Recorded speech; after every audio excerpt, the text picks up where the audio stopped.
Yusnia dari Sitia Santa Ursula.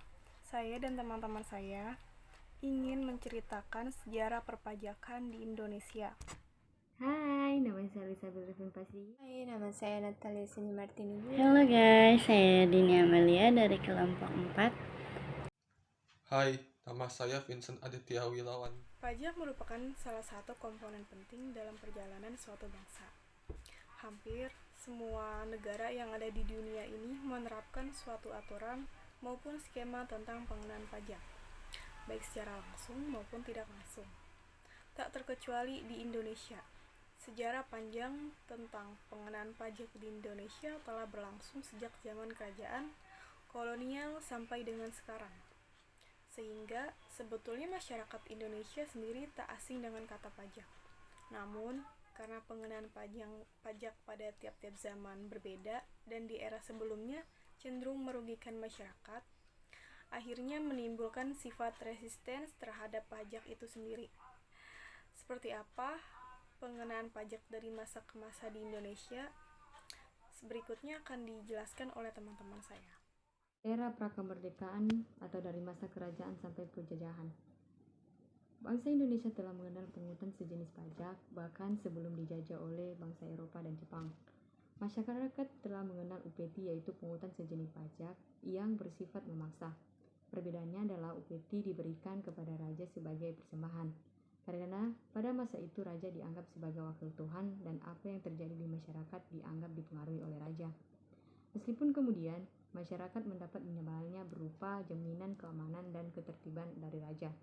Perlu dicatat bahkan pada masa itu beberapa kerajaan seperti Majapahit, Demak, Pajang, dan Mataram mengenal sistem pembebasan pajak, terutama pajak atas kepemilikan tanah yang biasa disebut tanah perdikan. Biasanya pembebasan tersebut diatur dalam deliet yang dituangkan baik dalam prasasti ataupun dicatat dalam kitab kesusastraan ketika masuk era kolonialisasi oleh Belanda dan bangsa Eropa. Pajak mulai dikenakan. Dalam catatan sejarah, Badan Otonomi Belanda yaitu VOC memungut pajak diantaranya pajak rumah, pajak usaha, dan pajak kepala kepada pedagang Tionghoa dan pedagang asing lainnya. Namun VOC tidak memungut pajak di wilayah kekuasaannya seperti Batavia, Maluku, dan lainnya. Kemudian pada masa Gubernur Jenderal Denus juga ada pungutan pajak, yaitu memungut pajak dari pintu gerbang atau baik orang dan barang, dan pajak penjualan barang di pasar, termasuk pula pemungutan pajak terhadap rumah.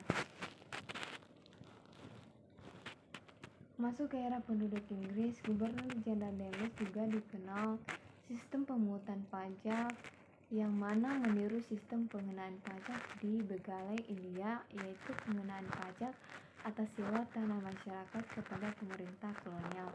Inilah yang menjadi cikal bakal pengenaan pajak bumi dan bangunan atau PBB. Pengenaan pajak ini berdasarkan sistem rayawari, yaitu pengenaan pajak secara langsung kepada para petani.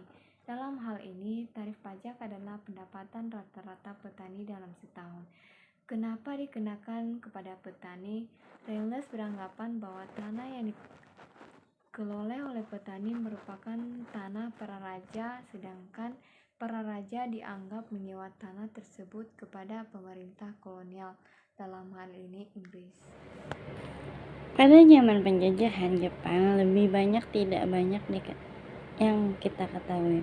Mengingat pada masa itu pemerintah Jepang lebih memfokuskan semua sumber daya untuk biaya perang. Maka sulit memisahkan mana yang merupakan pajak dengan rampasan pemerintah itu sendiri kepada rakyat. Namun di masa itu rakyat selain dibebani dengan kewajiban romusa, juga rakyat dibebani dengan membayar pungutan yang dianggap sebagai pajak. Hal ini sangat memberatkan rakyat Indonesia pada waktu itu meskipun hanya berlangsung selama kurang lebih 3,5 tahun. Begitu lekatnya masyarakat Indonesia dengan pajak sampai dengan sekarang ini. Namun ada dampak negatif akibat dari pengenaan pajak di era kolonial dan era sebelumnya.